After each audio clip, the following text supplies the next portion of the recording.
Podcast nummer 1. Jordens bane om solen. Vi skal søge svar på spørgsmålet: hvorfor har vi forskellige årstider på jorden? Der er 3 faktorer, som kan forklare, hvorfor vi har årstider på jorden. Det er 1.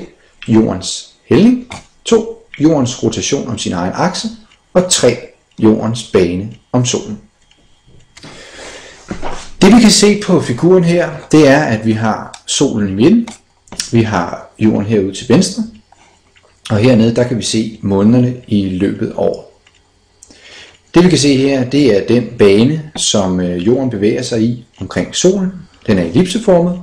Derudover så kan vi se, at jorden roterer om sin egen akse, og at jordkloden har en hældning på 23,5 grader. Det er også det, vi kalder inklination. Godt. Vi skal nu prøve at følge jorden en gang rundt om solen, og når jorden har bevæget sig i sin elliptiske bane rundt omkring solen, og nået tilbage til sit udgangspunkt fra før, så er der altså gået et år, 365 dage. Derudover så kan vi jo se, at jorden roterer om sin egen akse, og når den har roteret en hel gang rundt om sin egen akse, så er der altså gået det, der hedder et døgn. Det er vigtigt at bemærke her, at jordens hældning i sin bane rundt omkring solen er konstant. Det vil sige, uanset hvor på året vi befinder os, så hælder jorden 23,5 grad.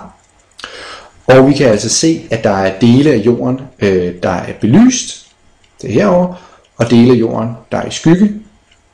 Og når jorden er belyst, så har vi dag, og når jorden er i skygge, så har vi nat.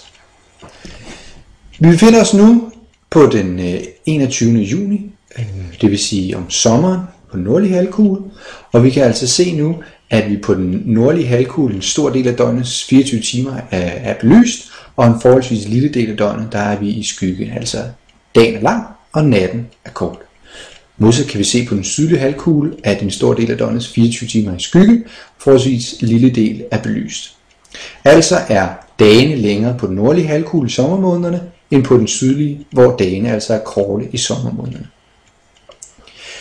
Grunden til, at vi så har sommer og forholdsvis varmt vejr på den nordlige halvkugle, det er altså, at man i løbet af døgnets 24 timer modtager en større mængde energi fra solen, end man gør tilsvarende på den sydlige halvkugle. Og tilsvarende kan man jo se, at jordens hældning gør, at vi på den nordlige halvkugle hælder ind mod solen, så vi også på den måde får mere energi fra solen. Derfor er det altså varmt på den nordlige halvkugle i sommermånederne, og forholdsvis koldt på den sydlige halvkugle i det, som vi betegner som sommermånederne. Vi bevæger os nu frem mod det, som vi kalder efterårs jævndøgn, og det vil sige, at før havde vi sommer, nu går vi hen mod det, der hedder efterår.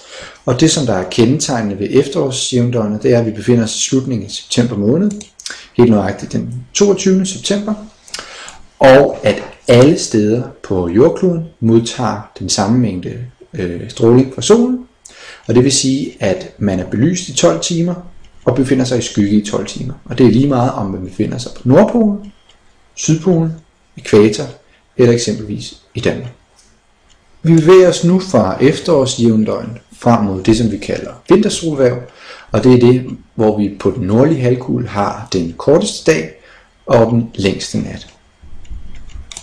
Hvis vi kigger på en profil af jorden her, så kan man altså se, at vi er i skygge en stor del af døgnets 24 timer, mens vi er belyst i forholdsvis få timer.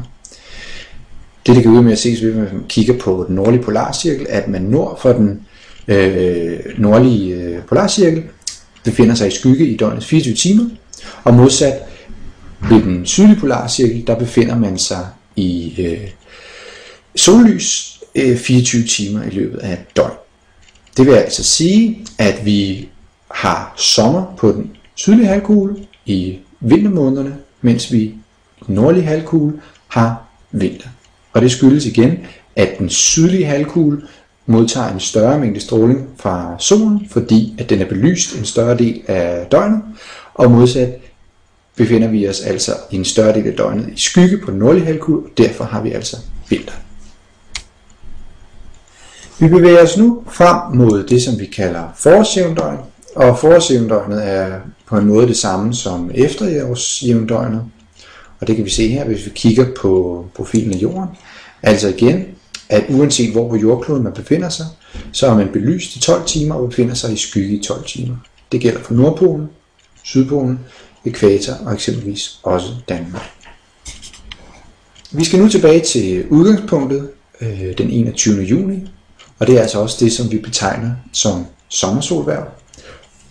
Og for lige at opsummere, så var det altså den dag på året, hvor at vi på den nordlige halvkugle modtog den største mængde stråling på jorden fra solen, og derfor var det sommer, og modsat på den sydlige halvkugle var det altså vinter.